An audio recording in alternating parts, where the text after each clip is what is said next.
السلام عليكم ورحمة الله وبركاته.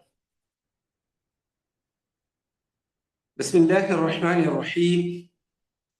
الحمد لله رب العالمين، والصلاة والسلام على سيد الأنبياء والمرسلين وعلى آله وصحبه أجمعين وبعد.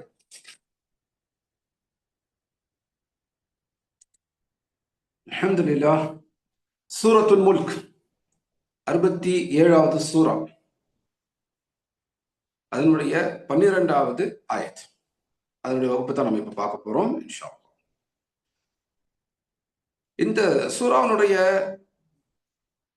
5வது ஆயத்துல ஜின்கள், அதாவது காஃபிரான ஜின்கள் பூமிக்கு அருகில் உள்ள வானத்திற்கு போய் ஒட்டு கேட்பதற்கு முயற்சி செய்து அவர்கள் அடித்து விரட்டப்படுவதையும், அதற்கு பிறகு மறுமையில் அந்த காஃபிரான ஜின்களுக்கு நரகம் என்ற தண்டனை இருக்கிறது என்பதை பற்றி அல்லாஹ் சுப்ஹானஹு வ தஆலா சொன்னதை நம்ம பார்த்தோம். அதற்கு அடுத்தது 6வது ஆயத்திலிருந்து 11வது ஆயத்து வரை மனிதர்கள் உள்ள காஃபிர்கள், அவர்களுக்கு அல்லாஹ் சுப்ஹானஹு வ தஆலாவுடைய அந்த எச்சரிக்கையாளர் நபி அல்லது ரசூல் அல்லது அந்த நபி ரசூல் மீது ஈமான் கொண்டவர்கள் வந்து எச்சரிக்கை செய்யும் பொழுது என்ன காரணங்களை சொல்லி அவர்கள் மறுத்தார்கள், நரகத்தில் அவர்கள் சமூகங்களாக கூட்டங்களாக வீசப்படும் பொழுது அவர்கள் எப்படி வருத்தப்பட்டு தங்களுடைய நஷ்டத்தை புலம்புதலாக வெளிப்படுத்துவார்கள் அப்படிங்கிறத பார்த்தோம். இப்ப அதற்கு அடுத்த ஆயத்து இது. இதுல அல்லாஹ் சுப்ஹானஹு வ தஆலா மூமின்களுக்கான அந்த நற்கூலியை பற்றி சொல்றாங்க. இப்ப இது வரைக்கும் காஃபிர்களை பத்தி பேசினாங்க. அந்த கொழுந்து விட்டெறியக்கூடிய நரக நெருப்புடைய மக்கள், அவர்களை தூரமாக்குங்கள், மிக தூரமாக ஆக்குங்கள் என்றெல்லாம் சொல்லிட்டு இப்ப அவங்கள பத்தி பேச்சுல கூட தூரமாக்கிட்டு மூமின்களை பற்றி அல்லாஹ் சுப்ஹானஹு வ தஆலா சொல்ல ஆரம்பிக்கின்றான். بعد أعوذ بالله السميع العليم من الشيطان الرجيم من همزه ونفخه ونفثه بسم الله الرحمن الرحيم إن الذين يخشون ربهم بالغيب لهم مغفرة وأجر كبير. அதுதான் இன்னைக்கு நம்ம பார்க்க போற ஆயத். அல்லாஹ் சுப்ஹானஹு வ தஆலா இதுல என்ன சொல்றாங்க? إن الذين يخشون ربهم بالغيب, யார் தங்களுடைய ரப்பை, இரட்சகரை மறைவாக இருக்கும் பொழுதும் பயந்து கொள்கிறார்களோ, அல்லது தங்களுடைய கண்ணுக்கு மறைவாக இருக்கக்கூடிய அந்த ரப்பை பயந்து இருக்கிறார்களோ, லஹும் மக்ஃபிரத்தும் வ அஜ்ருன் கபீர், அவர்களுக்கு அல்லாஹ்விடம் இருந்து முழுமையான மன்னிப்பும் இன்னும் பெரும் நற்கூலியும் கொடுக்கப்படும் என்று அல்லாஹ் சுப்ஹானஹு வ தஆலா சொல்றான். முதல்ல இதுல முக்கியமான அந்த வார்த்தைகளை நம்ம பார்ப்போம் இன்ஷா அல்லாஹ். இன்ன அப்படின்னா நிச்சயமாக அப்படிங்கிறதுக்கு பயன்படுத்தக்கூடியது. அப்ப அது குர்ஆன்ல, ஹதீஸ்கள், அரபி மொழியில எப்பெல்லாம் இன்ன அப்படிங்கிற வார்த்தையை பார்க்கிறோமோ அப்பெல்லாம் நம்ம என்ன ஞாபகம் வச்சுக்கணும்? இன்ன அப்படின்னா நிச்சயமாக, உறுதியாக என்று சொல்றதுக்கு பயன்படுத்துற வார்த்தை. நிச்சயமாக அல்லதீன, அல்லதீனா அவர்கள் அல்லது எவர்கள் அப்படின்னு சொல்றதுக்கு பயன்படுத்துறது. இன்னல்லதீன நிச்சயமாக எவர்கள், யக்ஷௌன ரப்பஹும் பில் கைப், மறைவாக இருக்கக்கூடிய தங்களுடைய ரப்பை, அதாவது மனிதனுடைய கண்களுக்கு மறைவாக இருக்கக்கூடிய ரப்பை, யாரும் தங்களை பார்க்காத போது, தாங்கள் மறைவில் இருக்கும் போதும் கூட யார் அஞ்சுகிறார்களோ என்று அல்லாஹ் சொல்றாங்க. யக்ஷௌன அந்த வார்த்தை தான் நம்ம பார்க்க போறோம். இன்னல்லதீன யக்ஷௌன. யக்ஷௌன அப்படின்னா இது ஹஷ்யா அப்படிங்கிற வார்த்தையிலிருந்து வருது. ஹஷ்யா அப்படின்னா பயம். ஆனால் பயத்துக்கு அரபியில, குறிப்பாக அல் குர்ஆன்ல வெவ்வேறு வார்த்தைகள் பயன்படுத்தப்பட்டு இருக்கின்றன. உதாரணத்துக்கு ஹவுஃப் அப்படிங்கிற வார்த்தை, ஹவுஃப் அப்படின்னாலும் பயம்தான், ஹஷ்யா அப்படின்னாலும் பயம்தான். இப்ப இந்த இடத்துல அல்லாஹ் சுப்ஹானஹு வ தஆலா ஹவுஃப் என்ற வார்த்தையை பயன்படுத்தல, மாறாக ஹஷ்யா என்ற வார்த்தையை பயன்படுத்தி இருக்கிறாங்க. ரெண்டுத்துக்கு என்ன வித்தியாசம்? ஏன் ஹவுஃப் என்ற வார்த்தையை விட ஹஷ்யா என்ற வார்த்தை இங்கே மிக பொருத்தமானது? ஹவுஃப் அப்படின்னாலும் பயம், அச்சம். ஹஷ்யா அப்படின்னாலும் பயம், அச்சம். என்ன வித்தியாசம், என்ன வேறுபாடு அப்படின்னா, ஹவுஃப் அப்படிங்கிறது ஒரு நபரையோ ஒரு பொருளையோ பார்த்து பயப்படுது. ஒரு மிருகத்தை பார்த்து பயப்படுறதா இருக்கலாம், ஒரு போலீஸ்காரரை பார்த்து பயப்படுறதா இருக்கலாம், ஒரு கெட்டவனை பார்த்து, ரவுடியை பார்த்து பயப்படுறதா இருக்கலாம். ஆனா இந்த பயம் எப்படின்னா, அவங்களால நம் மீது ஆதிக்கம் செலுத்த முடியுமா முடியாதா என்பதை தெரியாமலேயே அவங்களுக்கு பயப்படுறது. அதாவது அவங்க பயமுறுத்துற மாதிரி நடந்துக்கிறாங்க, நம்ம பயந்துரும். ஆனா உண்மையிலேயே நம்ம என்ன விஷயத்துக்காக பயப்படுறோமோ அந்த பயமுறுத்தலை அவங்களால செய்ய முடியுமா அப்படிங்கிறது நமக்கு தெரியாது. இந்த மாதிரியான பயத்தை தான் ஹவுஃப் அப்படின்னு சொல்லுவாங்க. அப்ப ஹவுஃப் அப்படின்னா என்ன? ஒரு விஷயம் பார்த்து நம்ம பயப்படுறோம், அல்லது அந்த விஷயமும் அந்த நபரும் நம்மை பயமுறுத்துகிறார்கள். ஆனா என்ன செய்வேன்னு அவங்க பயமுறுத்துறாங்களோ அதை அவங்களால செய்ய முடியுமா அப்படிங்கிறது கூட நமக்கு தெரியாது. ஒருவேளை நடந்துருச்சுன்னா, ஒருவேளை அவங்களால செய்ய முடிஞ்சிருச்சுன்னா அப்படின்னு நம்ம பயப்படுவோம். இந்த மாதிரி பயத்துக்கு ஹவுஃப் அப்படின்னு சொல்லுவோம். அது அவங்க நம்மளை பயமுறுத்துறதா இருக்கலாம், அல்லது நாமே அவங்கள பத்தி கற்பனை செய்து கொண்டதாகவும் இருக்கலாம். ஆனா அதனுடைய ஹகீகா, அதனுடைய அந்த யதார்த்தம், ரியாலிட்டி நமக்கு தெரியாது. உண்மையிலே இது நடக்குமா இல்லையான்னு தெரியாது, ஆனா பயப்படும். இந்த மாதிரி பயத்துக்கு ஹவுஃப் அப்படின்னு சொல்லுவாங்க. ஆனா ஹஷ்யா அப்படிங்கிறது அந்த மாதிரியான பயம் இல்லை. நம்ம யாரை பார்த்து பயப்படுறோமோ அவங்களால நமக்கு ஒரு சேதத்தை ஏற்படுத்தி விட முடியும், நமக்கு நஷ்டத்தை ஏற்படுத்தி விட முடியும் என்பதை நாம் தெளிவாக உணர்ந்திருப்போம், புரிந்திருப்போம். நல்லாவே தெரியும், நிச்சயமாக இவங்களால நமக்கு நஷ்டத்தை, சேதத்தை ஏற்படுத்தி விட முடியும். என்ன செய்வோம் என்று அவங்க சொல்றாங்களோ அதை அவங்களால செய்து விட முடியும் அப்படின்னு இருக்கும் பாருங்க. அந்த மாதிரி உள்ளவங்களை பார்த்து பயப்படுறதுக்கு தான் ஹஷ்யா அப்படின்னு பேர். அப்ப அல்லாஹ் சுப்ஹானஹு வ தஆலா இங்கே ஹவுஃப் என்ற வார்த்தையை பயன்படுத்தல, ஹஷ்யா அப்படிங்கிற வார்த்தையை தான் பயன்படுத்துறாங்க. அப்படின்னா என்ன அர்த்தம்? நமக்கு, அதாவது மூமின்களாக இருக்கக்கூடிய மக்கள் தங்களுடைய ரப் இடத்துல எப்படி இருப்பாங்க? ஹஷ்யாவோடு இருப்பாங்க. யஹ்ஷவுன ரப்பஹும், தங்களுடைய ரப் இடத்துல அவங்க ஹஷ்யாவோடு இருப்பார்கள். அப்படின்னா என்ன அர்த்தம்? தங்களுடைய ரப்பினுடைய வல்லமையை அவர்கள் புரிந்திருப்பார்கள், உணர்ந்திருப்பார்கள். அல்லாஹ் யாரு அப்படின்னு தெரியாமல அவங்க அல்லாஹ்வை பயப்படல. அல்லாஹ்வை பற்றிய தெளிவான கல்வி அவங்களுக்கு இருக்கு. அல்லாஹ்வுடைய வல்லமை, அதிகாரம், ஆற்றலை பற்றிய தெளிவான புரிதல் அவங்களுக்கு இருக்கு. அல்லாஹ்வால் நிச்சயமாக தன்னை தண்டித்து விட முடியும் என்பதை அவர்கள் உணர்ந்திருக்கிறார். அந்த புரிதல், அந்த உணர்தல் அடிப்படையில் அவர்கள் அல்லாஹ்வை அஞ்சுகிறார்கள்.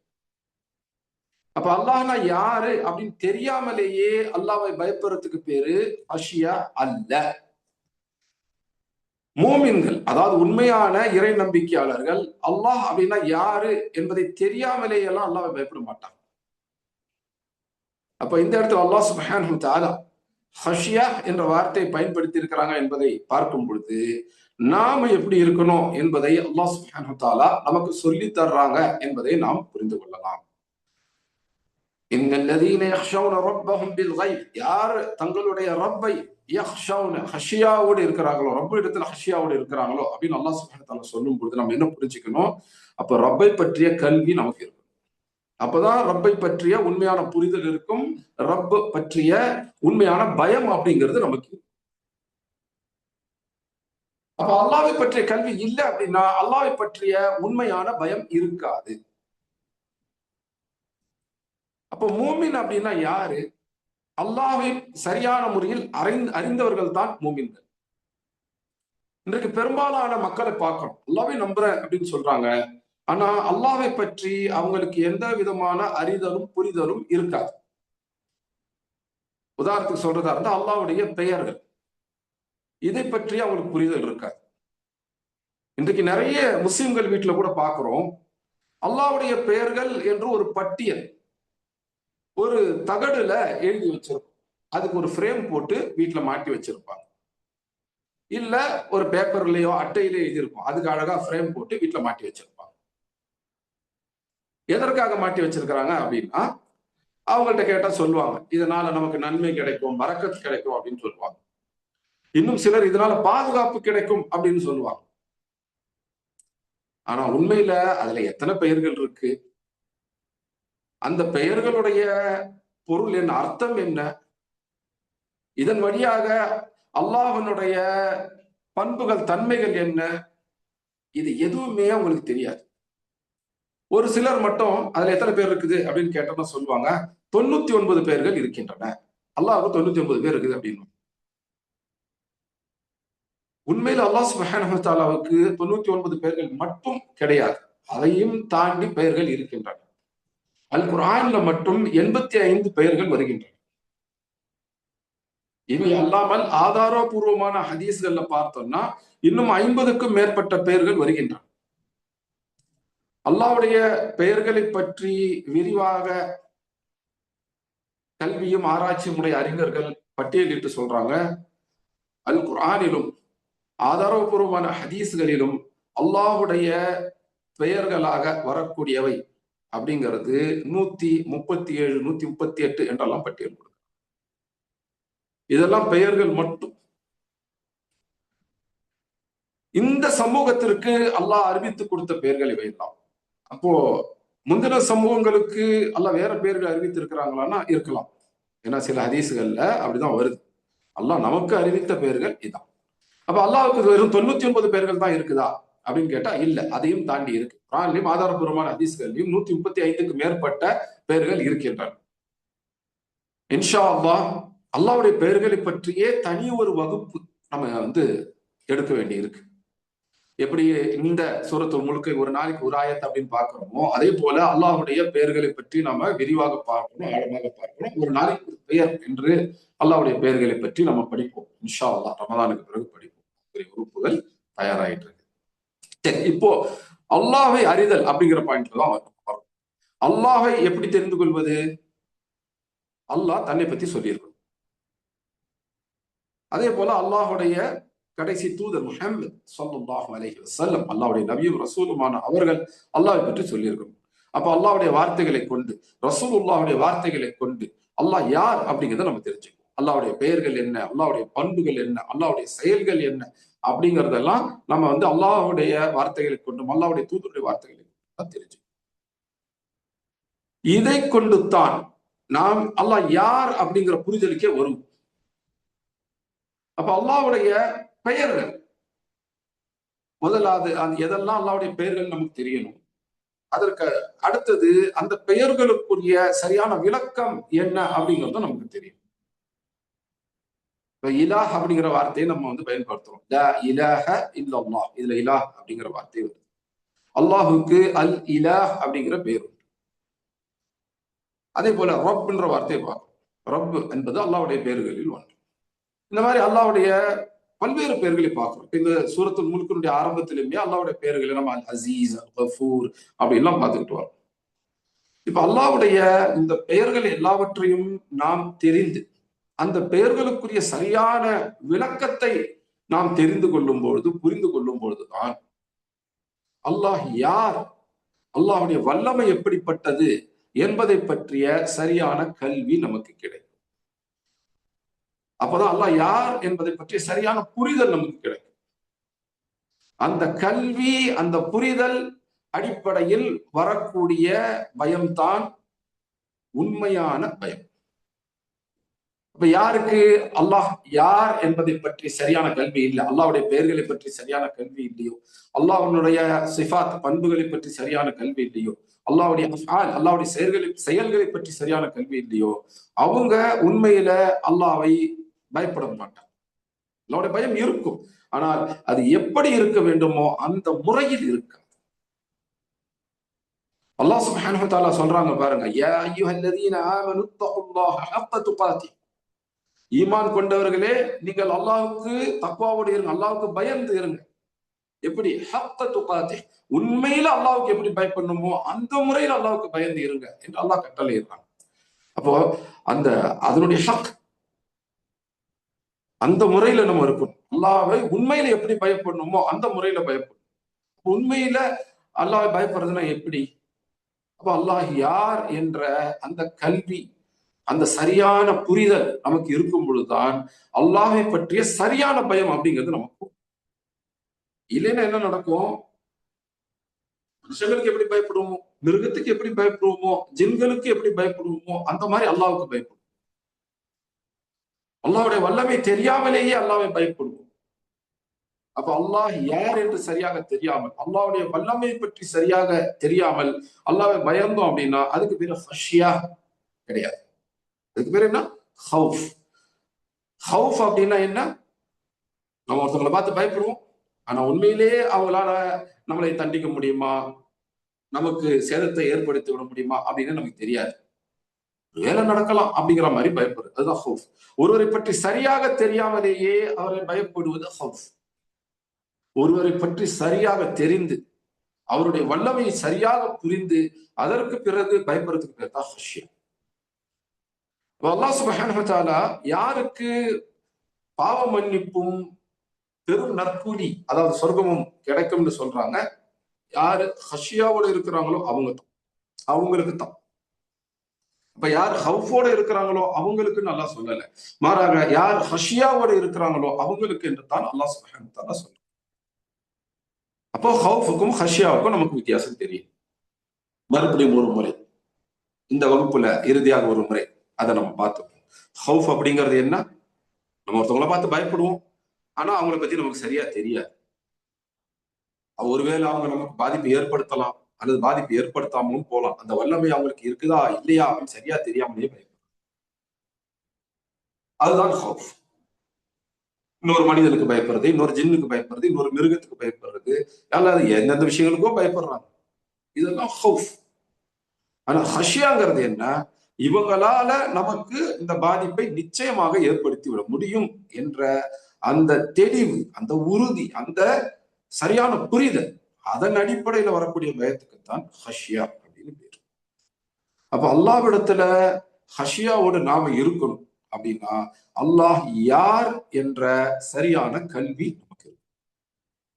அல்லாஹ்வுடைய அல் அஸ்மா வஸ்ஸிஃபாத் வல் அஃஆல், அதாவது அல் அஸ்மா அல்லாஹ்வுடைய பெயர்கள், அஸ்ஸிஃபாத் அல்லாஹ்வுடைய தன்மைகள் பண்புகள், அல் அஃஆல் அல்லாஹ்வுடைய செயல்கள். அல்லாஹ்வுடைய பெயர்கள், அல்லாஹ்வுடைய பண்புகள், அல்லாஹ்வுடைய செயல்கள், இவற்றை பற்றிய சரியான கல்வி யாருக்கு இருக்கிறதோ அவங்க தான் உண்மையில அல்லாஹ்வை பயப்படுறாங்க. அவங்களுக்கு தான் ஹஷ்யா அப்படிங்கிறது இருக்கும். இப்போ இந்த வகுப்பை கேட்டுக்கிட்டு இருக்கிறவங்க, பார்த்துக்கிட்டு இருக்கிறவங்க தங்களிடத்தில் கேட்டுக்கொள்ள வேண்டிய கேள்வி இதுதான். நமக்கு அல்லாஹ்வை பற்றி சரியான கல்வி இருக்கா? அல்லாஹ்வுடைய பெயர்களை பற்றி சரியான புரிதல் நமக்கு இருக்கு? அல்லாஹ்வுடைய பண்புகளை பற்றி சரியான புரிதல் நமக்கு இருக்கு? அல்லாஹ்வுடைய செயல்களை பற்றி சரியான புரிதல் நமக்கு இருக்கா? பெரும்பாலான முஸ்லிம் வீடுகள்ல அல்லாஹ்வுடைய பெயர்களை பட்டியலிட்டு ஒரு பட்டயம் மாட்டி தொங்க விட்டுருப்பாங்க. சில பேர் தாயத்தாக எழுதி கழுத்துல தொங்க விட்டுருப்பாங்க. மற்றபடி அல்லாஹ்வுடைய பெயர் என்னன்னே நமக்கு தெரியாது. ஒரு சிலருக்கு 99 பேர் இருக்கு அப்படின்ற ஒரு வார்த்தை மட்டும் தெரியும். அதுக்கு மேலும் அல்லாஹ்வுடைய பெயர்கள் இருக்கின்றன. இந்த 99ல எதெல்லாம் வரும் வராது அது கூட தெரியாது. அப்ப இந்த கல்வி நமக்கு தேவை. ஒரு உதாரணத்துக்கு சொல்லுவோமே, அப்துல் ரஷீத் அப்படிங்கிற பேரை நம்ம பார்த்திருப்போம், கேட்டிருப்போம். நம்மளை சுற்றி உள்ளவங்க சிலர்கிட்டயுமே அந்த அப்துல் ரஷீத் அப்படிங்கிற பேர் உண்டு. அப்து அப்படின்னா அடிமை, அல் ரஷீத் அப்படின்னா வழிகாட்டக்கூடியவங்க. இது அல்லாஹ்வுடைய பெயர்களில் ஒன்று என்று மக்கள் நினைச்சுக்கிறாங்க. உண்மையில அல் ரஷீத் அப்படிங்கிறது அல்லாஹ்வுடைய பெயர் என்று வரக்கூடிய ஹதீஸ் ஆதாரபூர்வமான ஹதீஸ் அல்ல, அது பலகீனமான ஹதீஸ். அல்லாஹ் நேர்வழி காட்டக்கூடியவங்க என்ற அர்த்தத்துல வரக்கூடிய பெயர் அல் ஹாதி. அப்ப மனிதனுக்கு அப்துல் ஹாதி அப்படின்னு பேர் வைக்கணும். அல்லாஹ் தான் அல் ஹாதி, நேர்வழி காட்டக்கூடியவன். ஆனா ரஷீதுங்கிறது அல்லாஹ்வுடைய பெயர் அல்ல. ரஷீத் என்பது அல்லாஹ்வுடைய பெயர் என்று வரக்கூடிய ஹதீஸ் அது வலுவான ஆதாரபூர்வமான ஹதீஸ் கிடையாது. அது பலகீனமான ஒரு ஹதீஸ். அப்ப அதை வச்சு இது அல்லாஹ்வுடைய பெயர் என்று சொல்வது சரியல்ல. ஆனா இன்னைக்கு பாருங்க, நம்மளை சுற்றி உள்ள மக்கள்கிட்ட அப்துல் ரஷீதுங்கிற பேரை பார்க்கலாம், அப்துல் ஹாதிங்கிற பேரை பார்க்கறது குறைவா இருக்கு. மதர்சாவில் போய் படிச்சுட்டு ஓதிட்டு வரவங்க கூட அல்லாஹ்வுடைய பேர்களை பற்றி சரியா படிச்சுட்டு வர்றது கிடையாது. ஏன்னா அப்படி ஒரு படிப்பே பெரும்பாலான மதரசாக்கள்ல கிடையாது. அப்ப அவங்க என்ன பண்றாங்க, அல் ரஷீதுங்கிறது அல்லாவுடைய பேரு நினைச்சுக்கிறாங்க. நமக்கு வீடுகள்ல இருக்கக்கூடிய அந்த பட்டியல் இருக்கு பாருங்க, வீட்டுல அல்லாவுடைய 99 பேர்கள் அஸ்மாவுல் ஹுஸ்னா அப்படின்னு ஒரு பட்டியல் போட்டு வச்சிருப்பாங்க பாருங்க. அதுல இருக்கிற சில பேர்கள் வந்து அல்லாவுடைய பெயர்களே அல்ல. ஆனா அதனால அல்லாவுடைய பேர் அங்க சொல்லி அங்க ஒரு பட்டியல்ல சேர்த்து வச்சிருக்கிறாங்க. அதை விட கொடுமையாக அல் குர்ஆனுடைய முஸ்ஹப் இருக்குது. குர்ஆன் அரபி மட்டும் இருக்கு பாருங்க ஓதுறதுக்கு. அதுல இந்திய துணை கண்டத்துல அச்சடிக்கக்கூடிய சில பதிப்பாளர்கள் என்ன செய்யறாங்க, அதனுடைய கடைசி அட்டையை ஒட்டி அல்லாஹ்வுடைய 99 பெயர்கள் அப்படின்லாம் போட்டு பிரிண்ட் பண்ணி வச்சிருக்கிறாங்க. அதுலயுமே சில பெயர்களாக வரக்கூடியவை அவை அல்லாஹ்வுடைய பெயர்கள் அல்ல. அப்ப அல்லாஹ்வுடைய பெயர்கள்லாம் எவை அப்படிங்கிறதே நமக்கு தெரியாது. அப்ப அல்லாஹ்வுடைய பெயர்கள் தெரியல அப்படின்னா அல்லாஹ் யார் என்பதை நாம் எப்படி தெரிஞ்சுக்க முடியும்? ஒவ்வொரு பெயருக்கும் ஒரு பொருள் உண்டு. அல் ஹாதி அப்படின்னா நேர்வழி காட்டக்கூடிய, அந்த மாதிரி ஒவ்வொரு பேருக்கும் ஒரு பொருள் உண்டு. அர் ரஹ்மான்னா இந்த மாதிரி கருணை, அர் ரஹீம் என்றால் இந்த மாதிரி கருணை, ரப்புனா இப்படி, இந்த மாதிரி ஒவ்வொரு பெயருக்கும் பொருள் உண்டு. அதெல்லாம் தெரியல அப்படின்னா அல்லாஹ் யார் என்பதை நாம் தெரிந்து கொள்ள முடியாது. அப்ப அல்லாஹ் யாருங்கிறத தெரிஞ்சுக்கல அப்படின்னா நம்மால எப்படி உண்மையில அல்லாஹ் பயப்பட முடியும்? ஆனா அல்லாஹ் அந்த மறுமையில பாவ மன்னிப்பையும் சொர்க்கத்தையும் யாருக்கு வாக்குறுதி கொடுக்கிறாங்க? யார் அல்லாஹ் யார் என்பதை சரியாக அறிந்து அல்லாஹ்வை உண்மையிலேயே எப்படி பயப்பட வேண்டுமோ அந்த முறையில் பயப்படுகின்றார்களோ அவர்களுக்குத்தான் இந்த பாவ மன்னிப்பும் சொர்க்கமும் என்று அல்லாஹ் சொல்றாங்க. அதுதான் இந்த ஆயத்துல பார்க்கணும். இன்னல்லதீன யக்ஷௌன ரப்பஹும் பில் கைப், யார் மறைவாக உள்ள தங்களுடைய ரப்பை யாரும் தன்னை பார்க்காத போதும் கூட பயந்து கொள்கிறார்களோ அப்படின்னு வரும்போது இங்க பயந்து கொள்கிறார்கள் என்ற மொழிபெயர்ப்பை பார்த்துட்டு நாம விட்டுறோம். ஆனா அல்லாஹ் சுப்ஹானஹு வ தஆலா பயத்திற்கு அரபியில் உள்ள வெவ்வேறு வார்த்தைகள் இருக்கும் பொழுது இங்க ஹஷியா என்ற வார்த்தையை தேர்ந்தெடுத்து பயன்படுத்தி இருக்கிறாங்க. அப்போ ஹஷியா என்பதனுடைய பயம் எப்படிப்பட்டது என்பதை நம்ம கூர்ந்து கவனிக்க வேண்டியிருக்குது.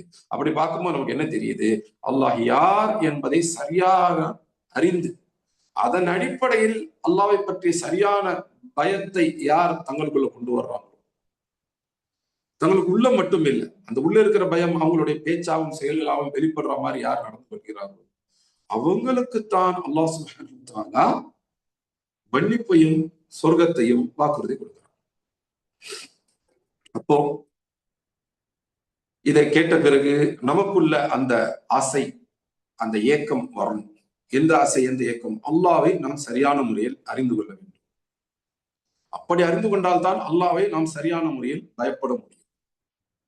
இன்றைக்கு பெரும்பாலான முஸ்லிம்கள்ட்ட அல்லாஹ்வை பற்றிய கல்வி இல்லை. அல்லாஹ்வுடைய பெயர்களை பற்றி அவங்களுக்கு தெரியல, அதனுடைய அர்த்தங்கள் தெரியல. இன்றைக்கு அரபியில பாடல்கள்லாம் வந்துருச்சு. நஷீத் அப்படிங்கிற பேர்ல நம்ம யூடியூப்லயே நிறைய பாடல்கள் இருக்குது. அல்லாஹ்வுடைய பெயர்கள் எல்லாம் பட்டியலிட்டு அதுல பாடுறாங்க. அதை கேட்டு கேட்டு சின்ன பிள்ளைங்க எல்லாம் அந்த பாடல்களை மனப்பாடம் செய்து அல்லாஹ்வுடைய பெயர்கள் என்று சொல்லி அவற்றை பாடுகின்றார்கள். ஆனா அந்த பாடல்கள்ல, அந்த நஷீதுகள்லயுமே இந்த மாதிரி பலகீனமான ஹதீஸ்கள் அடிப்படையில அல்லாஹ்வுடைய பெயர் இல்லாத விஷயங்கள்லாம் கூட பெயர்களாக சேர்ந்து வருது. இது ஒரு பக்கம். இன்னொரு பக்கம் அப்படியே அந்த நஷீதுகளை கேட்டு மனப்பாடம் செய்து கொண்டாலும் கூட அந்த பெயர்களுடைய அர்த்தங்களையே தெரியாம தான் அந்த பிள்ளைங்க மனப்பாடம் செய்கிறாங்க. சும்மா பாட்டாக படிக்கிறாங்க அல்லாஹ்வுடைய பெயர்களை. ஆனால் அவற்றை ஈமானாக உள்வாங்குவது இல்லை. ஆனா பெற்றோராகிய நாம எப்படி பார்க்கிறோம்? ஆஹா, என் பிள்ளை அல்லாஹ்வுடைய பெயர்கள் பற்றிய ஒரு பாடலை மனப்பாடம் செய்து விட்டது, எவ்வளவு அழகா பாடுது தெரியுமா, எவ்வளவு இனிமையா பாடுது தெரியுமா, அல்லாஹ்வுடைய பெயர்லாம் என் பிள்ளைங்களுக்கு தெரியும் அப்படின்னு நம்ம பெருமைப்பட்டு. உண்மையில என்ன தெரியும்? அந்த வார்த்தைகள் தெரியும், அவ்வளவுதான். அந்த வார்த்தைகளுக்குரிய அர்த்தங்கள் தெரியுமா? தெரியாது. அப்ப அந்த வார்த்தைகளுடைய அர்த்தங்கள் தெரியாத போது எப்படி அல்லாஹ்வுடைய அந்த பெயர்களை கொண்டு ஈமான் கொள்வோம்? முடியாது. சும்மா மனப்பாடம் பண்ணி வச்சிருப்போம், ஒரு ரெக்கார்டிங் டிவைஸ் மாதிரி, இல்லையா? உண்மையில நம்ம வீட்டு சிறு பிள்ளைகள் ஆகட்டும், நாம் ஆகட்டும், முதல்ல அல்லாஹ்வுடைய பெயர்கள், பண்புகள், செயல்களை பற்றிய சரியான கல்வியை பெறுவதற்கான முயற்சியை எடுக்க வேண்டும். அந்த கல்வி வந்த பிறகுதான் அல்லாஹ்வை பற்றிய உண்மையான பயம், ஹஷியா என்று அல்லாஹ் இங்க சொல்றாங்களே, அந்த பயம் நமக்கு வரும். ஹஷியாவோடு வாழ்ந்து மரணிக்கக்கூடியவருக்குத்தான் மஃபிரஹ் வ அஜ்ருன் கபீர் என்று அல்லாஹ் சொல்றான். மன்னிப்பும் பெரும் நற்கூலியும் என்று அல்லாஹ் சொல்றான். அப்ப அல்லாஹ்வை பற்றிய சரியான அந்த கல்வியை பெற்றுக்கொள்ளக்கூடியவர்களாக அல்லாஹ் என்னையும் உங்களையும் ஆக்கி அருள் புரிய வேண்டும். அந்த கல்வியை பெற்று அல்லாஹ்வை பற்றி சரியான அந்த பயத்தை உடையவர்களாக அல்லாஹ் என்னையும் உங்களையும் ஆக்கி அருள் புரிய வேண்டும்.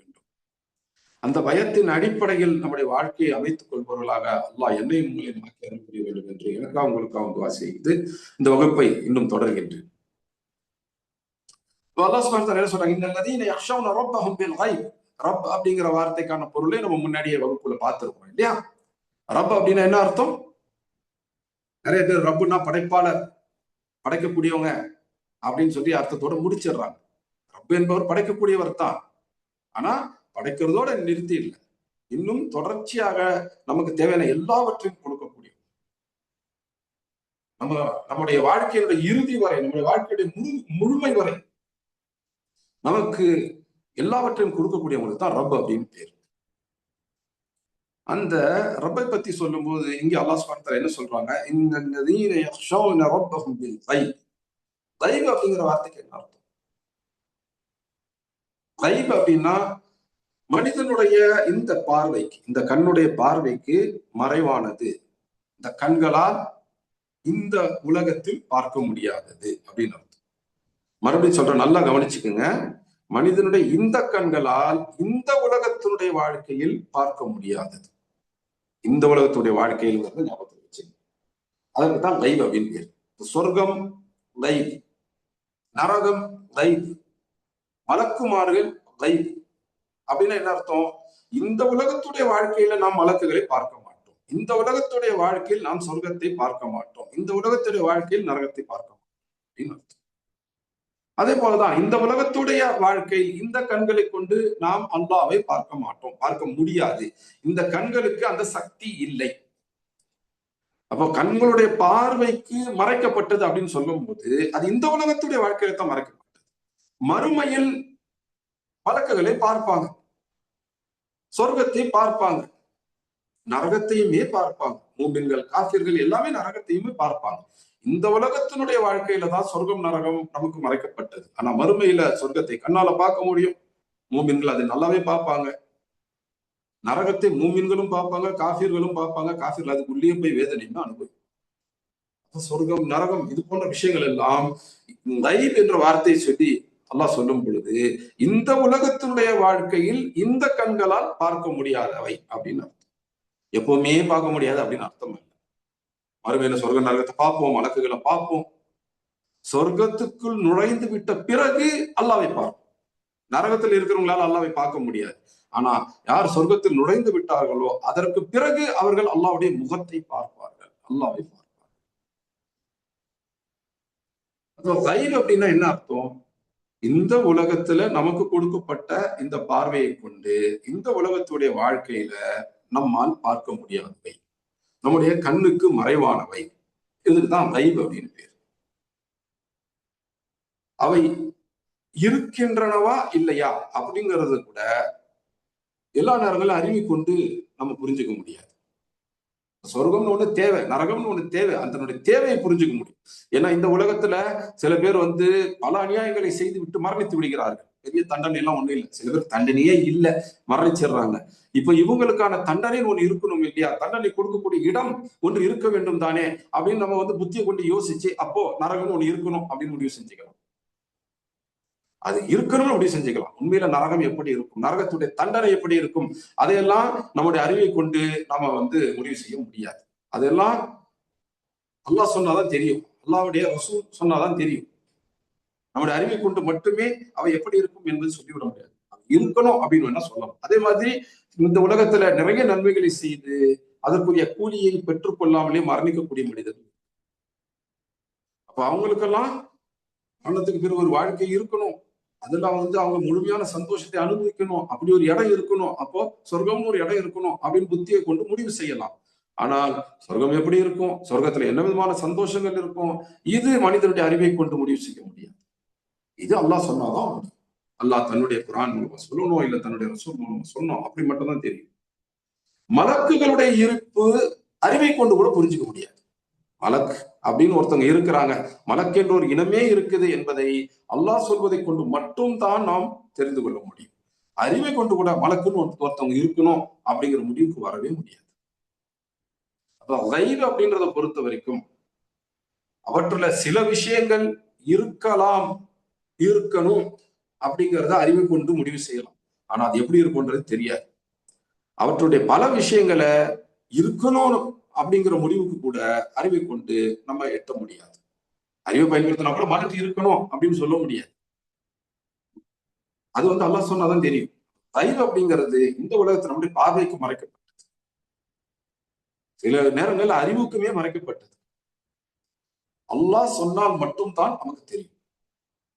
அதுதான் கைப். அல்லாஹ் எப்படி சொல்லுவாங்க? ஒண்ணு தான் இறக்கி வைக்கக்கூடிய வேத நூல் அல் கிதாபை கொண்டு சொல்வாங்க.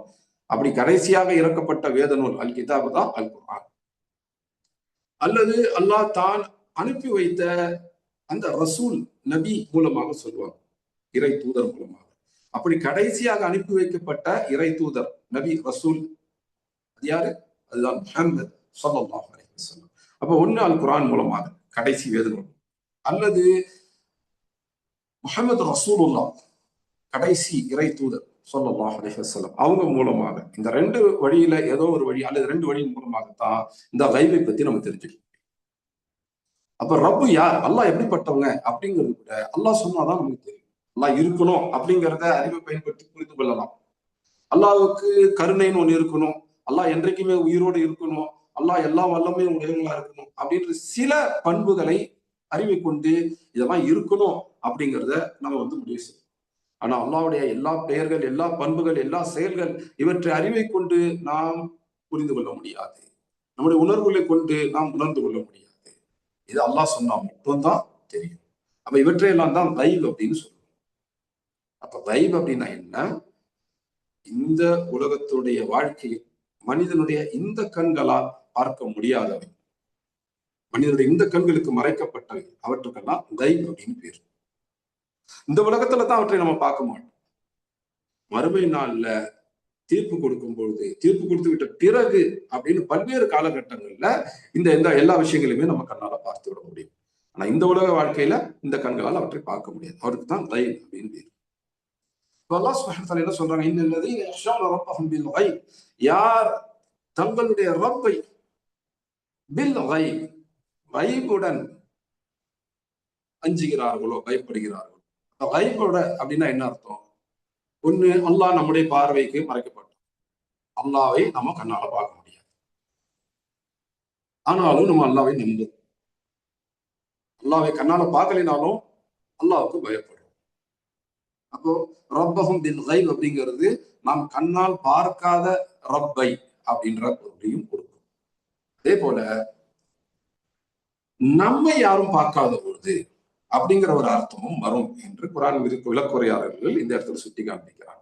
இப்போ ஒரு மனிதன் தனிமையில் இருக்கிறார், வேறு யாரும் பார்க்கல. இப்ப இவரால் ஒரு தவறை செய்து விட முடியும், ஒரு பாவத்தை செய்து விட முடியும். அல்லாஹ் மட்டும் தான் இப்ப பார்க்கிறான். எந்த ஒரு மனிதனும் இந்த மனிதனை பார்க்கல. இந்த நேரத்துல இந்த மனிதன் ஒரு பாவத்தை செய்து விட முடியும். இது எந்த மனுஷனும் பார்க்க போறது கிடையாது, எந்த மனிதனுக்கும் தெரிய போறது கிடையாது. ஆனாலும் அந்த மாதிரி ஒரு மறைவுல, ஒரு தனிமையில இருக்கும் பொழுதும் கூட அல்லாஹுக்கு பயந்து, யார் பார்க்கலனாலும் அல்லாஹ் பார்த்துக்கிட்டு இருக்கிறாங்க தானே என்று அல்லாஹுக்கு பயந்து யார் இருக்கிறாரோ அவரையுமே இந்த வார்த்தை குறிக்கலாம் என்று சொல்லி குர்ஆன் விளக்க உரையாளர்கள் சிலர் சுட்டி காண்பிக்கிறார். அப்ப அல்லாஹ் சுப்ஹானஹு வ தஆலா இந்த ஆயத்துல சொல்றது என்ன? இன்னல்லதீன யக்ஷௌன ரப்பஹும் பில் கைப், யார் தங்களுடைய பார்வைக்கு மறைவாக இருந்தாலும் அந்த ரப்பை பயந்து கொள்கிறார்களோ, தாங்கள் தனிமையில் இருக்கும் போதும் கூட அந்த ரப்பை பயந்து கொள்கிறார்களோ. அது என்ன மாதிரி பயம்? அந்த ரப்பு எப்படிப்பட்டவங்க என்ற கல்வி அடிப்படையிலான தெளிவான புரிதல் அடிப்படையிலான பயத்தோடு இருக்கிறார்களோ, ஹஷ்யாவோடு இருக்கிறார்களோ, அவங்களுக்கு அல்லாஹ் சுப்ஹானஹு வ தஆலா எதை வாக்குறுதி கொடுக்கிறாங்க? லஹும் மக்ஃபிரத்தும் வ அஜ்ருன் கபீர். ரெண்டு விஷயங்களை வாக்குறுதி கொடுக்கிறாங்க. ஒன்னு மக்ஃபிரா, இன்னொன்னு அஜ்ருன் கபீர். இந்த ரெண்டுத்தையும் நம்ம பார்ப்போம். மக்ஃபிரா அப்படின்னா என்ன? மக்ஃபிரா அப்படிங்கிறது கைன் ஃபா ரா, ரா கைன் ஃபா ரா இந்த மூன்று எழுத்துக்களில் வருது. கஃபர கஃபர அப்படின்னா என்ன? மறைக்கிறது, மன்னிக்கிறது. மறைத்தல், மன்னித்தல், இதுக்குத்தான் கஃபர அப்படின்னு அர்த்தம். இது சேர்த்தா கஃபர என்ற வார்த்தை வரும். அவர் மறைத்தார், அவர் மன்னித்தார் அப்படின்ற அர்த்தத்தை கொடுக்கும். இப்ப நம்ம ஏற்கனவே கஃபர பார்த்தோம், ஞாபகம் இருக்கா? காஃபிர் என்ற வார்த்தைக்கான அர்த்தம் பார்க்கும்போது கஃபர பார்த்தோம். கஃபர அப்படிங்கிறதுக்கு என்ன அர்த்தம்? கஃபரங்கிறது மறைக்கிறது தான் இல்லையா? மன்னிக்கிறது இல்ல. கஃபர என்றாலும் மறைத்தல். கஃபர அப்படின்னு இங்க பாக்குறோம், இதுக்கும் மறைத்தல் அப்படின்னு தான் அர்த்தம். ரெண்டுத்துக்கு என்ன வித்தியாசம்? கஃபர அப்படிங்கிறது அந்த ஈமானை மறைத்து, அல்லாஹ் இருக்கிறாங்க என்ற அந்த அத்தாட்சிகளை மறைத்து அல்லாஹ்வை மறுக்கிறது, அது கஃபர். ஆனா கஃபரங்கிறது அப்படி கிடையாது. கஃபர அப்படிங்கிறது பாவங்களை மறைத்து. இது யார் செய்யறாங்க? அல்லாஹ் மறைக்கிறாங்க. கஃபர அப்படிங்கிறதுல இருந்து மஃபிரா அப்படிங்கிற வார்த்தை வருது. கஃபர அப்படின்னா மறைத்தல், மன்னித்தல். மஃபிரா அப்படின்னா என்ன? முழுமையாக மறைத்தல், முழுமையாக மன்னித்தல். இந்த கஃபர என்ற அந்த வேறு எழுத்துக்கள்ல இருந்து மஃபிரா என்ற வார்த்தை வருது. சர்ஃப் அரபி சொல்லி இலக்கணத்தை பொறுத்த வரைக்கும் இந்த மாதிரி 3 எழுத்துக்களை கொண்டு வார்த்தைகள் வருது பாத்தீங்களா? அது வார்த்தையாக மாறும்போது சில நேரங்கள்ல 3 எழுத்து கொண்ட வார்த்தையாகவும் வரும், சில நேரங்கள்ல 4 எழுத்து கொண்ட வார்த்தையாக, 5 எழுத்துக்கள் கொண்ட வார்த்தையாகவும் வரும். இப்ப இந்த இடத்துல பாத்தீங்கன்னா இதுல இருந்து அப்படின்னு சொல்லி வருது. இப்ப இதுக்கு கூட இன்னும் 2 எழுத்துக்கள் சேருகின்றன. அப்ப அந்த மாதிரி கூடுதல் எழுத்துக்கள் சேரும் பொழுது கூடுதல் அர்த்தத்தை கொடுக்கும். சர்ஃப் படிக்கக்கூடியவங்க, அரபியினுடைய சொல் இலக்கணம் மார்பாலஜி படிக்கக்கூடியவங்க இந்த விஷயத்த ஞாபகத்துல வச்சுங்க. அப்படி நீங்க படிக்கலைன்னா கூட இப்ப நான் சொல்றதை ஞாபகத்துல வச்சுங்க. நான் அரபிலாம் படிக்கிறேங்க, இது வரைக்கும் படிச்சது இல்லை, இனிமேல் படிப்பனாலும் தெரியாது அப்படின்னு இருந்தாலும் கூட இந்த விஷயத்தை ஞாபகம் வச்சுங்க. வேறு எழுத்துக்களை தாண்டி, இப்ப இதுல 3 எழுத்துக்கள் வேறு எழுத்துக்களாக இருக்கின்றன. இந்த வேறு எழுத்துக்களை தாண்டி கூடுதல் எழுத்துகளோடு அந்த வார்த்தை வருது அப்படின்னா அது கூடுதல் அர்த்தத்தை கொடுக்கும். அப்படின்னா மறைத்தல், மன்னித்தல். அதிலிருந்து கூடுதல் எழுத்துக்களோட மஃபிரா என்ற வார்த்தை வருது பாருங்க. இப்போ அது கூடுதல் பொருளை, கூடுதல் அர்த்தத்தை தரும். அந்த கூடுதல் என்ன? வெறும் மன்னித்தல் இல்லாம முழுமையாக மன்னித்தல், வெறும் மறைத்தல் இல்லாம முழுமையாக மறைத்தல். அப்போ அல்லாஹ் யாரு? கஃபூர், காஃபிர், கஃபார் என்றெல்லாம் சொல்றோம் பாத்தீங்களா? அப்படின்னா என்ன அர்த்தம்? அல்லாஹ் கிட்ட நம்ம என்ன கேட்கிறோம்? இஸ்திக்ஃபார் செய்யறோம் இல்லையா? பாவ மன்னிப்பு கேட்கிறோம் இல்லையா? அதுக்கு என்ன அர்த்தம்? அல் கஃபூரான அல்லாஹ் கிட்ட நம்ம இஸ்திக்ஃபார் செய்யறோம், பாவ மன்னிப்பு கேட்கிறோம். அப்படி கேட்கும்போது அல்லாஹ் என்ன மன்னிச்சிருங்க அப்படின்னு மட்டும் நம்ம கேட்கல. ஏன்னா அந்த கஃபர்ங்கிற வார்த்தைக்கு என்ன அர்த்தம்? மறைத்தல், மன்னித்தல், இந்த 2 சேர்ந்ததுதான் அதனுடைய அர்த்தம். அப்ப அல்லாஹ் கிட்ட நம்ம இஸ்திக்ஃபார் செய்யும் போது, பாவ மன்னிப்பு கேட்கும் போது உண்மையில என்ன கேட்கிறோம்? அல்லாஹ் என்னுடைய பாவங்களை மறைத்து விடுங்கள், என்னுடைய பாவங்களை மன்னித்து விடுங்கள். இந்த 2ஐயும் சேர்த்தே தான் கேட்கிறோம். நம்மள ஒவ்வொருத்தரும் பாவம் செய்யக்கூடிய மனிதர்கள் தான் இல்லையா? மனிதன் அப்படின்னாலே தவறுன்றது வரும். அதுவும் நம்முடைய மார்க்க கல்வியும் ஈமானும் குறைவாக இருக்கும் பொழுது அல்லது பலகீனமாக இருக்கும் பொழுது நம்மகிட்ட இருந்து பாவங்களும் நம்ம பாவங்கள் செய்திருப்போம். அந்த பாவத்துக்காக அல்லாஹ் கிட்ட மன்னிப்பு கேட்டோம். இதுல நம்ம கொஞ்சம் கூர்ந்து கவனிச்சோம்னா தெரியும், நம்ம செய்த பாவங்களுடைய எண்ணிக்கை அதிகமா இருக்கும். ஆனா நம்ம செய்த பாவங்கள்ல கொஞ்சம் மட்டும் தான் மற்ற மனுஷங்களுக்கு தெரியும். சில பாவங்கள் மற்ற மனிதர்களுக்கு தெரியாது. அது அல்லாஹ்வுக்கு நமக்கு மட்டும்தான் தெரியும். எதனால அப்படின்னு பாத்தீங்கன்னா, அல்லாஹ் அல் கஃபூர். அல் கஃபூர்னா என்ன? பாவத்தை மறைக்கக்கூடியவர், பாவத்தை மன்னிக்கக்கூடியவர், அதுவும் திரும்ப திரும்ப மன்னிக்கக்கூடியவர். இஸ்திக்ஃபார் நம்ம செய்யறோம், பாவ மன்னிப்பு கேட்கிறோம், என்ன செய்யறோம்? அல்லாஹ் மன்னிச்சிருங்க அப்படின்னு மட்டும் கேட்கறது. அல்லாஹ் என் பாவத்தை மறைத்து விடுங்கள் அப்படின்னு கேட்கிறோம். அல்லாஹ் அல் கஃபூராக இருக்கிறதுனால நம்முடைய பாவங்களை மறைத்து விடுகின்றார். நம்ம ஒவ்வொருத்தரும் தனியா யோசிச்சு பார்த்தோம்னாலே தெரியும், செய்த பாவோட எண்ணிக்கை அதிகம். ஒரு பேச்சுக்கு வச்சோம் 10 பாவம் செஞ்சிருக்கிறோம். அதுல நம்மளை சுற்றியுள்ள மனிதர்களுக்கு 3 அல்லது 4 பாவங்கள் தான் தெரியும், இதெல்லாம் யாருக்குமே தெரியாது. அப்ப நம்ம திருப்திப்பட்டுவோம், நம்முடைய இந்த பாவம் மற்றவங்களுக்கு தெரியாம இருக்கே அப்படின்னு சந்தோஷப்பட்டு. உண்மையில அதுக்கு அல்லாஹ்வுக்கு நன்றி சொல்லணும். ஏனென்றால் மற்றவங்களுக்கு தெரியாம அந்த பாவத்தை மறைப்பது யார்? அல்லாஹ் சுப்ஹானஹு வ தஆலா. நம்முடைய எல்லா பாவங்களும் வெளியில வந்துச்சு அப்படின்னா எந்த விதமான மரியாதையும் நமக்கு கிடைக்காது அப்படிங்கிறது ஒரு பக்கம். அல்லாஹ் நம்மை மன்னிப்பாக என்ற நம்பிக்கையே நமக்கே இல்லாம போயிடும். அவ்வளவு பாவங்களை செய்யக்கூடியவங்களா தான் மனிதர்கள் நம்ம இருக்கோம். ஆனா அல்லாஹ் சுப்ஹானஹு வ தஆலா என்ன செய்யறாங்க? முதல்ல நம்ம பாவங்களை வேறு யாருக்கும் தெரியாதவாறு மறைச்சிடறாங்க. இதுக்கே நம்ம பெரிய அளவுக்கு அல்லாஹ்வுக்கு நன்றி உடையவர்களாக இருக்கோம். நம்முடைய பாவங்களை அல்லாஹ் மறைக்கிறார். அதோடு மட்டும் இல்லாம நம்முடைய பாவங்களை அல்லாஹ் மன்னிக்கிறார். அதுவும் எப்படி திரும்ப திரும்ப மன்னிக்கிறாங்க. அதுதான் கஃபார். கஃபார் அப்படின்னா மறைத்தல், மன்னித்தல். அது திரும்ப திரும்ப மன்னித்தல். அல்லாஹ் சுப்ஹானஹு வ தஆலா எதை வாக்குறுதி கொடுக்கிறாங்க? யாரு மறைவான தங்களுடைய ரப்பை சரியான முறையில் அறிந்து கொண்டு அந்த சரியான கல்வி அடிப்படையில யார் அந்த ரப்பை பயப்படுகின்றார்களோ, ஹஷியாவோடு இருக்கிறார்களோ, அவர்களுக்கு மஃபிரஹ். மஃபிரஹ்னா என்ன அர்த்தம்? மறைத்தல், மன்னித்தல். அது எப்படி திரும்ப திரும்ப மன்னித்தல். அது கூட எப்படின்னா மஃபிரஹ்னு வரும்போது முழுமையாக மறைத்தல், முழுமையாக மன்னித்தல். சிலதை மறைச்சு சிலதை வெளிப்படுத்திடுறது. நம்மளா வெளிப்படுத்திக்கிட்டதான் உண்டு. பொதுவாக அல்லாஹ் சுப்ஹானஹு வ தஆலா என்ன செய்வாங்க? ஒரு மனிதன் பாவம் செய்து விட்டால் அந்த பாவத்தை மறைத்து விடுவாங்க. அல்லாஹ் அதை வெளிப்படுத்த மாட்டான். அந்த மனிதனே ஏதாவது ஒரு வகையில் அதை வெளிப்படுத்திக் கொண்டால்தான் உண்டு. இதுக்கு முஸ்லிம்களுடைய வரலாற்றிலிருந்து, நபித்தோழர்களுடைய வரலாற்றிலிருந்து ஒரு சம்பவத்தை சொல்லலாம். நபி முஹம்மது ஸல்லல்லாஹு அலைஹி வஸல்லம் மரணத்துக்கு பிறகு அபூபக்கர் ரலியல்லாஹு அன்ஹு முஸ்லிம்களுடைய ஆட்சி தலைவராக இருந்தாங்க. 2.25 வருடங்கள் ஆட்சி செய்து அப்புறம் அவங்க மரணிச்சுட்டாங்க. அதுக்கு பிறகு உமர் இப்னுல் ஹத்தாப் ரலியல்லாஹு அன்ஹு முஸ்லிம்களுடைய ஆட்சி தலைவராக ஹலீஃபாவாக வர்றாங்க.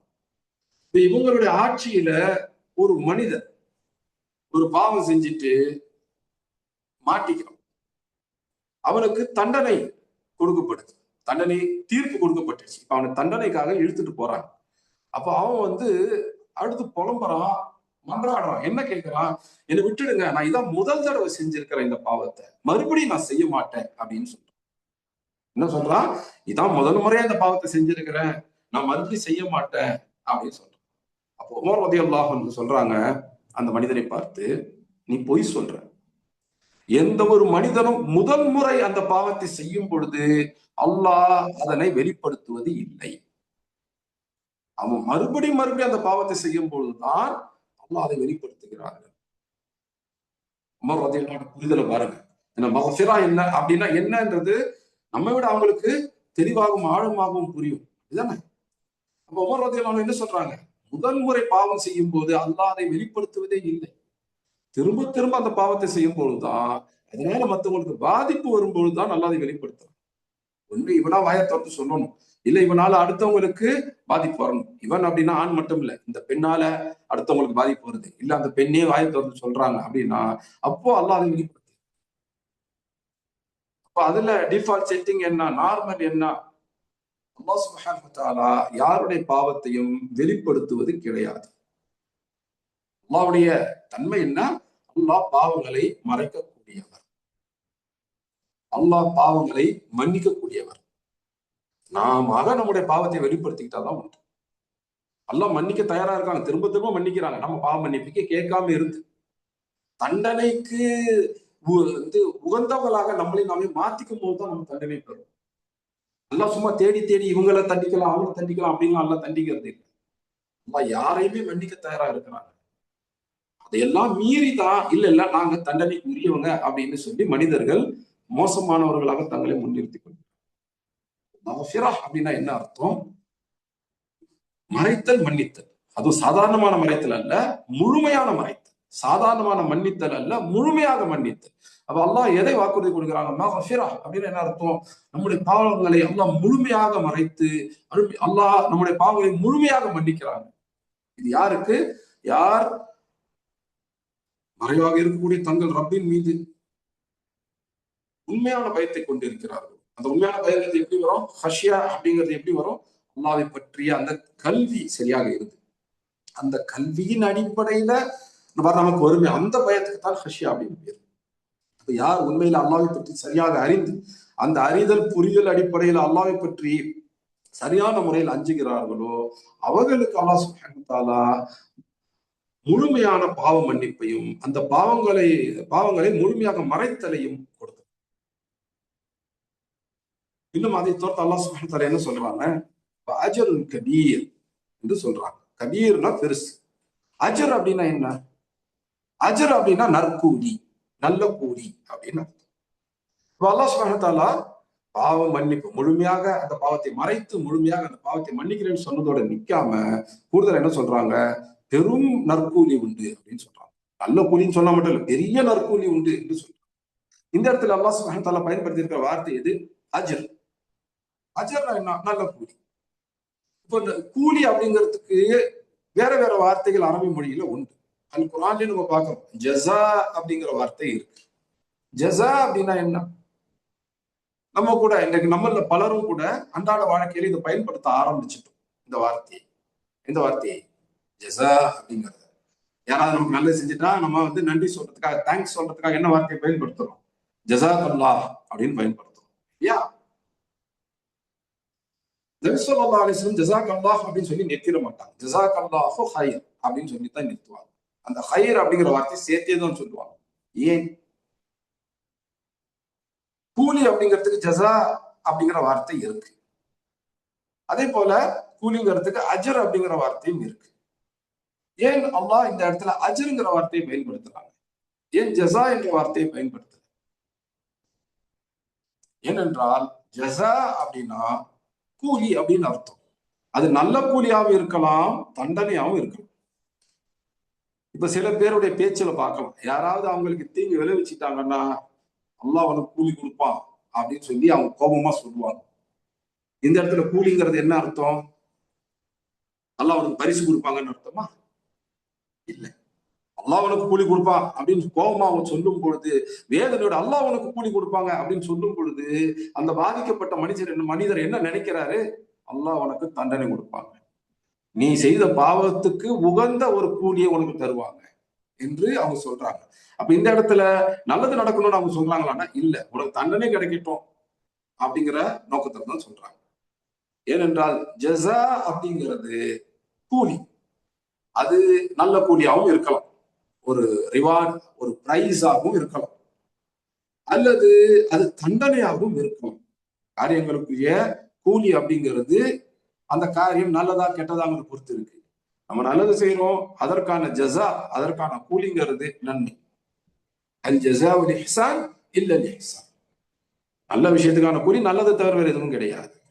வேற எதுவும் இருக்குதா அப்படின்னு நல்லா கேட்கிறேன். இதே நம்மளை விட்டுடும், ஒரு மனிதர் கெட்டதை செய்யறார் அப்படின்னா கெட்டதை செய்யறவருக்கு நல்ல கூலி கிடைக்காது, கெட்டதை செய்யறவருக்கு கெட்ட கூலி தான் கிடைக்கும். அப்ப அவருடைய ஜஸா அப்படிங்கிறது பரிசு கிடையாது, தண்டனை அல்லது நன்மை இழத்தல் அப்படிங்கிறதாவும் இருக்கும். ஜஸா அப்படிங்கிற வார்த்தை கூலி அப்படிங்கிற ஒரு நடுநிலைமையான அர்த்தத்துல பயன்படுத்தப்படும். அது பாசிட்டிவா இருக்கலாம், நெகட்டிவா இருக்கலாம், நல்ல கூலியாகவும் இருக்கலாம், கெட்ட கூலியாகவும் இருக்கலாம், பரிசாகவும் இருக்கலாம், தண்டனையாகவும் இருக்கலாம். அப்ப ஜஸா அப்படின்னு சொன்னா அது நல்லதா கெட்டதா அப்படிங்கறத சேர்த்தே தான் நம்ம சொல்லணும். அதனால்தான் ஜஸாக்கல்லாஹு ஹைர் என்று நபி ஸல்லல்லாஹு அலைஹி வஸல்லம், ஜஸாக்கல்லாஹு ஹைரன் என்று நபி ஸல்லல்லாஹு அலைஹி வஸல்லம் சொல்லுவாங்க. வெறும் ஜஸாக்கல்லாஹ் சொல்லி நிறுத்த மாட்டாங்க. வெறும் ஜஸாக்கல்லாஹ் சொன்னா என்ன அர்த்தம்? அல்லாஹ் அவனுக்கு கூலி கொடுக்கட்டும் அப்படின்னு அர்த்தம். அது நல்ல கூலியா தண்டனையாங்கிறது இந்த வார்த்தையில இல்லை. நபி ஸல்லல்லாஹு அலைஹி வஸல்லம் எப்படி சொல்லுவாங்க? ஜஸாக்கல்லாஹ் சொல்லி நிறுத்த மாட்டாங்க. நபி வழிங்கிறது என்ன? ஜஸாக்கல்லாஹு ஹைரன் என்று அந்த ஹைரை சேர்த்து சொல்றோம். எழுதும் போது ஹைரன்னு சொல்லுவோம், பேசி நிறுத்தும் போது ஹைரா அல்லது ஹைர் அப்படின்னு நிறுத்தும். அப்ப ஜஸாக்கல்லாஹு ஹைரா அல்லது ஜஸாக்கல்லாஹு ஹைர் அப்படின்னு தான் சொல்லணும். ஆனா நம்மள பலரும் அதர்சால போய் ஓதி பட்டம் வாங்கிட்டு வந்த பலரும் கூட ஜஸாக்கல்லாஹ் அப்படின்னு சொல்லி நிறுத்திடுறாங்க. இது மொழி ரீதியாகவே தவறானது. நபி வழியை பின்பற்றுறோம் அப்படின்னா அந்த கோணத்திலுமே இது தவறானது. நபி ஸல்லல்லாஹு அலைஹி வஸல்லம் மொழி பயன்பாடு துல்லியமானது, எப்பொழுதுமே சரியானது. நபி ஸல்லல்லாஹு அலைஹி வஸல்லம் ஜஸாக்கல்லாஹ் சொல்லி நிறுத்தல, ஏன்னா மொழி ரீதியாக அது முழுமை அடையவில்லை, அது அரைக்குறையாக இருக்கிறது. அது நேர்மறையாகவும் பாசிட்டிவாகவும் பயன்படுத்தப்படலாம், அல்லது எதிர்மறையாகவும் நெகட்டிவாகவும் பயன்படுத்தப்படலாம் என்பது நபி ஸல்லல்லாஹு அலைஹி வஸல்லம் தெரியும். அதனால நபி ஸல்லல்லாஹு அலைஹி வஸல்லம் ஜஸாக்கல்லாஹ் அப்படின்னு சொல்லி நிறுத்த மாட்டாங்க, ஜஸாக்கல்லாஹு ஹைரா அப்படின்னு சொல்லி தான் நிறுத்துவாங்க. இனிமேல் நாம யாருக்காவது நன்றி தெரிவிக்கணும்னா வெறும் ஜஸாக்கல்லாஹ் சொல்லி நிறுத்த வேண்டாம். மொழி ரீதியாகவும் நபி வழி ரீதியாகவும் ஜஸாக்கல்லாஹு ஹைரா என்று சொல்றதுதான் சரியானது. ஹைரா அப்படின்னு சொல்லுங்க அல்லது ஹைர் அப்படின்னு சொல்லி நிறுத்திக்க. சில பேர் கூடுதல் வார்த்தைகள்லாம் சேர்ப்பாங்க. ஜஸாக்கல்லாஹு ஹைரன் ஜஸீலன் அப்படின்னா அந்த ஜஸீலன்லாம் சேர்க்கணும்னு அவசியம் இல்லை. நீங்க நபி வழியை பின்பற்றி அந்த ஜஸாக்கல்லாஹ்ங்கிறது சொல்லணும்னு நினைச்சீங்கன்னா, நபி ஸல்லல்லாஹு அலைஹி வஸல்லம் ஜஸாக்கல்லாஹு ஹைரா என்று சொல்லிதான் நிறுத்திக்கிட்டாங்க. ஜஸீலன் அப்படிங்கிறதெல்லாம் சேர்க்கல. அதனால நீங்க நபி வழியை பின்பற்றணுங்கிற எண்ணத்தோட அதை செய்யறீங்க. அந்த சுண்ணாவை நடைமுறைப்படுத்தியதற்கான, அந்த நபி வழியை நடைமுறைப்படுத்தியதற்கான கூலி கிடைக்கணும்னு எதிர்பார்க்கறீங்கன்னா, கூடுதல் வார்த்தைகள் எல்லாம் சேர்க்காதீங்க. நபி ஸல்லல்லாஹு அலைஹி வஸல்லம் என்ன சொன்னார்களோ அதோட அதை மட்டும் நம்ம சொல்லணும். அதோட நம்ம நிறுத்திக்கணும். கூடுதல் வார்த்தைகள்லாம் நம்ம சேர்க்கக்கூடாது. சேர்த்தா அது பிதஅத் ஆகும். மார்க்கத்துல புதிதாக ஏற்படுத்தப்பட்ட ஒரு விஷயமாகவும் ஆகும். இந்த மாதிரி புதிதாக சேர்ப்பதை நபி ஸல்லல்லாஹு அலைஹி வஸல்லம் கண்டிச்சிருக்கிறார். சரி, இப்ப இந்த ஆயத்துல நமக்குள்ள வார்த்தை என்ன? அஜர்.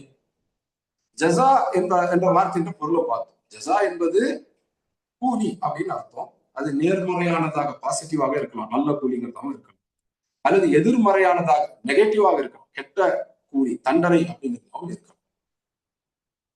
அதுல கூட நம்ம ஹைர்ங்கிற வார்த்தை சேர்த்தாதான் அது நல்ல கூலிங்கிற அர்த்தம். ஆனா அஜர் அப்படிங்கிறது அப்படி கிடையாது. அஜர் அப்படின்னாலே நல்ல கூலி அப்படின்னு தான் அர்த்தம். அஜருங்கிறது கூலிக்கு சொல்ற வார்த்தை தான். ஆனா என்ன விதமான கூலிக்கு சொல்லுவாங்க? அஜர் அப்படின்னாலே நல்ல கூலி, பரிசு. ஒரு நல்ல விஷயத்த செஞ்சுட்டு அதுக்கு ரிவார்டு கொடுக்குறாங்க பாருங்க, அது அஜர்னா கூலி. ஆனா என்ன விதமான கூலி? நம்ம ஒரு நல்ல காரியத்தை செஞ்சுட்டோம், அதற்கான பரிசு. அப்ப அல்லாஹ் சுப்ஹானஹு வ தஆலா இங்க என்ன வார்த்தையை பயன்படுத்தி இருக்கிறாங்கன்னா, ஜஸா என்ற வார்த்தையை பயன்படுத்து. நல்ல கூலி மட்டுமே கிடைக்கும் என்பதை உறுதியாக, தெளிவாக, நேரடியாக அல்லாஹ் சொல்றாங்க. அதனால ஜஸா என்ற வார்த்தையை பயன்படுத்தாம அஜர் என்ற வார்த்தையை பயன்படுத்துறாங்க. அவங்களுக்கு மகஃபிரா உண்டு. அவங்களுடைய பாவங்கள் மறைக்கப்படும், அவங்களுடைய பாவங்கள் மன்னிக்கப்படும். அது மகஃபிரா. அது கூடவே அல்லாஹ் சுப்ஹானஹு வ தஆலா என்ன தராங்க? அஜர் கொடுக்குறாங்க. அஜர்னா என்ன? நற்கூலி. அவங்க கூலி கிடைக்கும்னு சொல்லும் போது அது அந்த கூலிங்கிறது என்ன? அது பரிசா தண்டனையா அப்படிங்கிற கேள்வி எல்லாம் வரும். அப்ப ஜஸா என்ற வார்த்தையை அல்லாஹ் பயன்படுத்தல. அப்படி இருந்தா இதுவா அதுவாங்கிற கேள்வி வரும், பரிசா தண்டனையாங்கிற கேள்வி வரும்.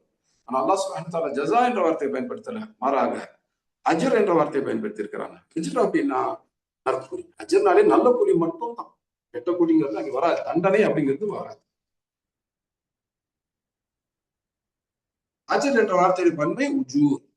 அரபியில நம்ம ஒரு வார்த்தை கூடுதலா தெரிஞ்சுக்கணும். அஜர் இது ஒரு கூலிக்கு சொல்றது. உஜூருங்கிறது நிறைய. இங்க அல்லாஹ் உடுமையில தான் பயன்படுத்தி இருக்காங்க. ஆனா என்ன சொல்றாங்க? அஜ்ருன் கபீர் அப்படின்னு சொல்றாங்க. கபீர்னா பெருசு. அப்ப சாதாரண கூலி இல்லை. இருக்கிறதுலயே மிகப்பெரிய நற்கூலி எதுவோ அது கொடுக்கும். மிகப்பெரிய நற்கூலி எது? ஒரு மனிதனால் பெறக்கூடிய மிகப்பெரிய நல்ல விஷயம் எது? சொர்க்கம்.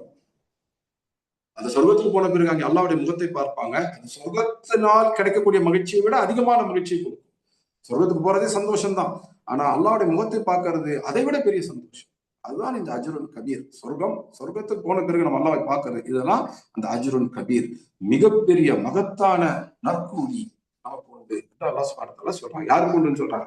நமக்கு யாரு அல்லாஹ்வை அறிந்து அல்லாஹ்வை பயப்படுகின்றோம் அவங்களுக்கு. நாம் அந்த பட்டியலில் சேரணும் அப்படின்னா அல்லாஹ்வை அறிதல் நம்ம கிட்ட இருக்கணும். அல்லாஹ்வுடைய பெயர்கள் என்ன, பண்புகள் என்ன, செயல்கள் என்ன, அஸ்மா வஸ்ஸிஃபாத் வல் அஃஆல், இவற்றை பற்றி சரியான கல்வி இருந்தால்தான் அல்லாஹ்வை பற்றி சரியான பயம் வரும். அந்த பயத்துக்கு தான் ஹஷ்யா அப்படின்னு பேரு.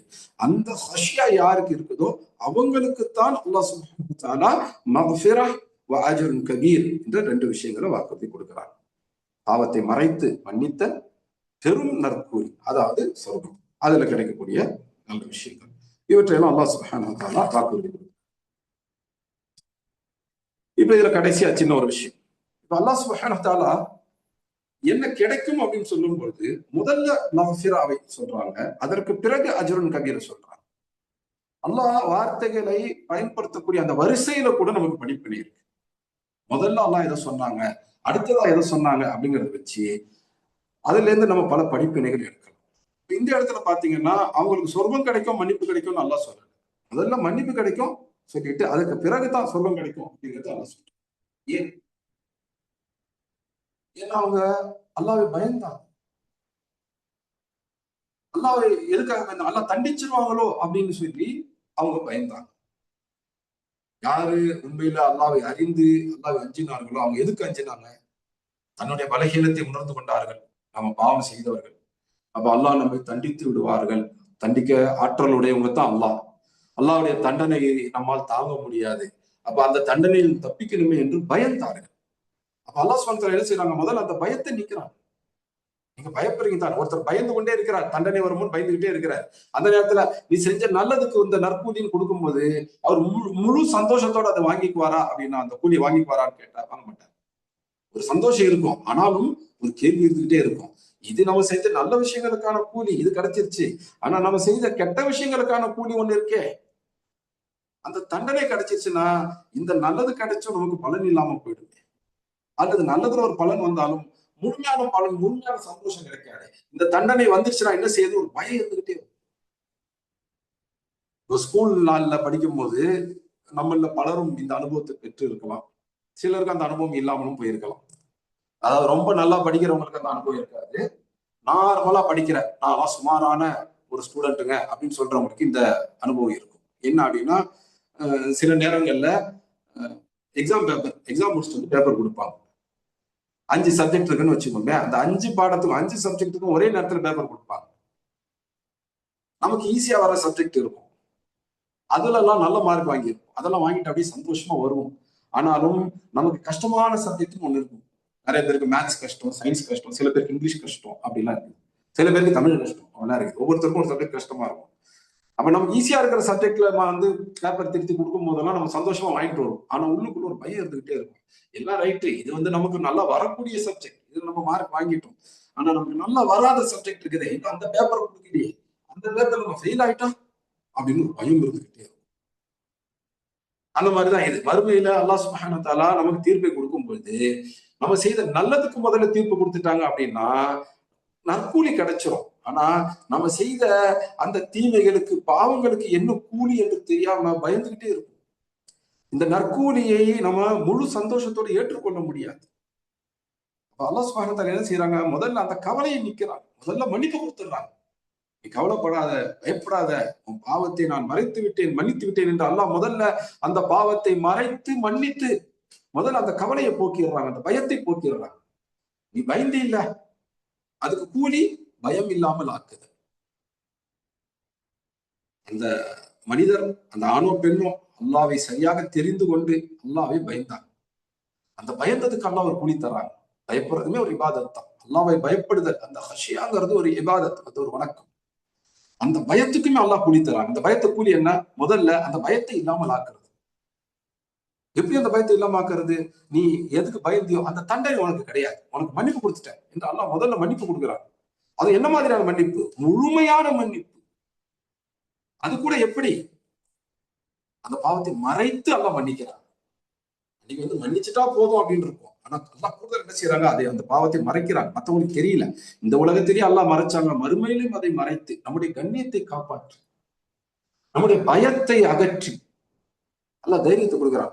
பாவத்தை மறைச்சிட்டேன், மன்னிச்சுட்டேன், ரிலாக்ஸ்டா, ரிலீவ் ஆயிட்டியா அப்படிங்கிற மாதிரி நமக்கு நம்ம பாவம்லாம் மன்னிக்கப்பட்டுச்சுப்பா, தப்பிச்சிட்டோம், நரகத்துக்கு போக மாட்டோம் அப்படின்னு சொல்லி அந்த ஒரு ரிலீஃப் ஒன்று கிடைக்கும். அல்ஹம்துலில்லாஹ், நரகத்திலேயும் தப்பிச்சிட்டோன்னு இருக்கும் பொழுது, அப்போ அதுக்கு அடுத்து அதை தொடர்ந்து அல்லாஹ் என்ன சொல்றாங்க, அஜ்ருன் கபீர், உங்களுக்கு மகத்தான பரிசு, மகத்தான நல்ல கூலி என்று சொல்றாங்க. முதல்ல பயத்தை போக்கி அதற்கு பிறகு மகிழ்ச்சி கொடுங்க. அல்லாஹ் சுப்ஹானஹு வ தஆலா வார்த்தைகளை சொல்ற அந்த முறையிலேயே கூட நமக்கு பல படிப்பினைகள் இருக்கின்றன. நமக்கு நம்ம தாவா செய்யறதுலயுமே இந்த படிப்பினைகள் எல்லாம் பயன்படுத்தும்.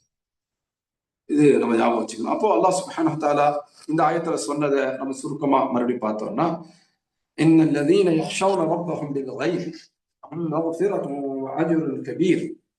இன்னும் நிச்சயமாக யார் அல்லாஹ்வை சரியான முறையில் அறிந்து, தன்னுடைய ரப்பை சரியான முறையில் அறிந்து, ரப்பை எப்படி பயப்படணுமோ அந்த முறையில யார் பயப்படுறாங்க, அந்த ரப்பை பார்க்கலைன்னா கூட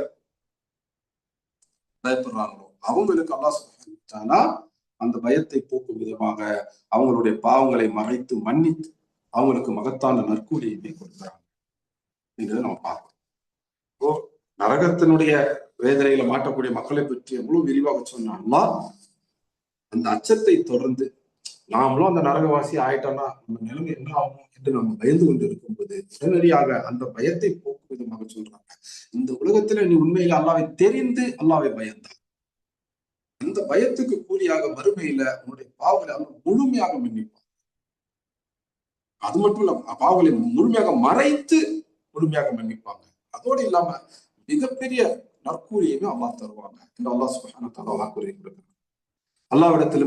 அல்லாஹ்விடத்திலிருந்து அந்த மகஃபிரா, பாவங்களை மறைத்தல் மன்னித்தல் என்பதையும், அதே போல அஜ்ருன் கபீர், பெரும் நற்கூலி ஆகிய அந்த சொர்க்கத்தில் அல்லாஹ்வை பார்ப்பதையும் அல்லாஹ் எனக்கும் உங்களுக்கும் தர வேண்டும், என்னுடைய பெற்றோருக்கும் உங்களுடைய பெற்றோருக்கும் தர வேண்டும், என்னுடைய உடன் பிறந்தாருக்கும் உங்களுடைய உடன் பிறந்தாருக்கும் தர வேண்டும், என்னுடைய உறவினர்களுக்கும் உங்களுடைய உறவினர்கள், என்னுடைய அண்டை வீட்டாருக்கும் உங்களுடைய அண்டை வீட்டாருக்கும், என்னுடைய நண்பர்களுக்கும் உங்களுடைய நண்பர்கள், என்னோடு பழகக்கூடிய உங்களோடு பழகக்கூடிய ஒவ்வொரு மனிதர் இந்த மகஃபிரத்தையும் அஜ்ருன் கபீரையும் அல்லாஹ் சுப்ஹானஹு வ தஆலா தர வேண்டும் என்று எனக்காகவும் நம் அனைவருக்காகவும் அல்லாஹ்விடத்தில் இறைந்து கேட்டுக்கொள்வோமாக, இறைஞ்சி கேட்டுக்கொள்வோமாக. இந்த நினைவூட்டுதலை நிறைவு செய்கின்றேன். ஜஸாக்குமுல்லாஹ் ஹைரா. اللهم صل وسلم على نبينا وعلى آله وأصحابه أجمعين والحمد لله رب العالمين. سبحانك اللهم بحمدك أشهد أن لا إله إلا أنت أستغفرك وأتوب إليك. السلام عليكم ورحمة الله وبركاته.